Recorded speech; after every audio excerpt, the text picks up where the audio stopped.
पाकिस्तान ने एक बार फिर वाज़ेह किया है कि अफ़गान रजीम कलअदम TTP की सहूलतकारी कर रही है।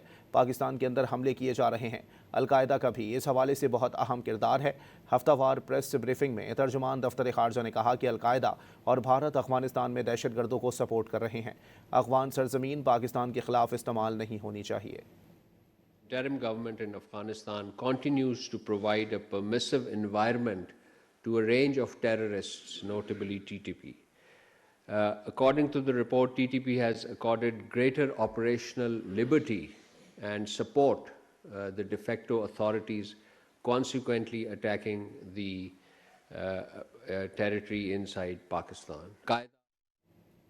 पाकिस्तान ने एक बार फिर वाज़ेह किया है कि अफ़गान रजीम कलअदम TTP की सहूलतकारी कर रही है। पाकिस्तान के अंदर हमले किए जा रहे हैं।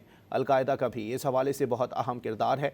हफ्तावार प्रेस ब्रीफिंग में तर्जुमान दफ्तर खारजा ने कहा कि अलकायदा और भारत अफगानिस्तान में दहशत गर्दों को सपोर्ट कर रहे हैं। अफ़गान सरजमीन पाकिस्तान के खिलाफ इस्तेमाल नहीं होनी चाहिए। Interim government in Afghanistan continues to provide a permissive environment to a range of terrorists, notably TTP. According to the report, TTP has accorded greater operational liberty and support the de facto authorities, consequently attacking the territory inside Pakistan.